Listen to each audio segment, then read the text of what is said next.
Welcome back. Coronavirus hotspots in the defense industrial base are just one of the problems the Office of the Undersecretary of Defense for Acquisition and Sustainment has detailed in its new Industrial Capabilities report to Congress. The others are not as obvious as COVID-19. Jerry McGinn is Executive Director of the Center for Government Contracting at George Mason University. He's former Principal Deputy Director of the Office of Manufacturing and Industrial Base Policy. Jerry, welcome. Thanks for coming on the program. I imagine you've navigated and even contributed to writing a number of these things over the years. I confess, I sat down and looked at all 180 some pages of this with no executive summary. Where did you start when you looked at this latest edition of this, Jerry? Great. Well, it's great to see you, Francis, and great to be back on. Yeah, I started with, as you mentioned, I've written, it played an intimate role in drafting several of these when I was in government, and I continue to follow them. So I looked at what was different, and what was different is the length is quite longer than it has been. And there were two areas that certainly stood out to me. One was the forward, which was essentially a strategy paper that outlined Jed Nadonner, who's the current DASD for industrial policy, his view and Ellen Lord's view of how to fix the industrial base. And the second part was they added a new section, which was around emerging and critical technologies such as hypersonics and so on. Look at the industrial base of those parts. So that's what I saw as new. Was this longer? You kind of get to my question in the last segment there, last part of your answer there, Jerry. But I wonder, was it longer in the way that I used to pad my papers in college to try to get to a certain number of pages, or was it longer because there was more meat to put in this time because of what's been going on in the industrial base? No, I think they wanted to emphasize new areas. Bringing the emerging critical technologies is a new add.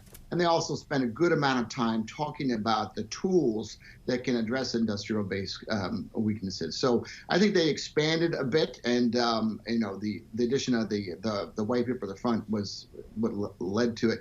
But I was struck by the themes of the report were very similar to those of the past almost decade now, which are that the industrial base is doing all right. Companies are generally profitable. We have what we need to have the greatest military in the world, but there are some significant weaknesses, some structural challenges that need to be addressed. So that continuity struck me as well. Given that, and given that COVID's not the only overlay on everything we talk about on this program, the transition also is dealing with those significant challenges. What would you expect to see if you're an industry that the Biden administration will take on to try to address those challenges, Jerry? Yeah, I think you will see a lot of continuity, because there actually is a very strong bipartisan consensus about some of the challenges facing industrial base. The biggest one being the places where we are in single source or sole source positions with companies based in China, and that is rare earths and microelectronics and some specialty chemicals, and there's big consensus to rebuild that and reshore that, and there's been actually progress made, and also in the area of rebuilding some manufacturing skills. So I think you'll see a lot of continuity there. Priorities might be different, but I think you'll see more continuity than difference. So that concept of reshoring is interesting to me, because I wonder if there is consensus both in government and in industry about what that means. Does that mean those industries and that manufacturing comes back to the United States, or does it go to allies that we can count on, but maybe not on our own shores? What does that look, or maybe all of the above? What does that look like in your view? No, I think that is the great question. I think that is the fundamental question facing the incoming administration: is what does reshoring look like? Because there are those that argue that reshoring means bringing all domestic industrial capacity, manufacturing capacity to the U.S., a Buy America approach. There are those that argue that no, we need to focus on where we are upside down with China, and those kind of positions, do those first. And then there are those that argue that we should partner with allies as well. I would argue that Buy America is not the right approach, and that we need to focus on reshoring first, where we're and getting out of the China business in those areas where we have those structural problems.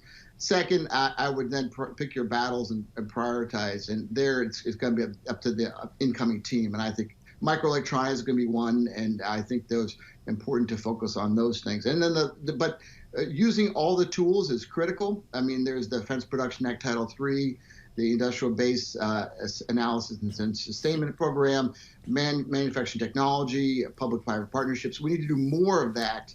And those programs prior to COVID were chronically underfunded. And then the last point to your point about allies, I think we have to do this with a little help from our friends. I mean, there are some places where our Canadian, Mexican, partners that are, geographically contiguous to us have capabilities that naturally partner with us in mining or the like. In other places, such as Japan and Australia, we've got really strong partners that work in areas like magnets or, again, in mining that are materials that really it's natural, and we've got the vehicles to do that kind of partnership. And I'd like to see much, much more of that. Jerry McGinn, thanks as always. Great to have you on the program. Great to see you, Francis.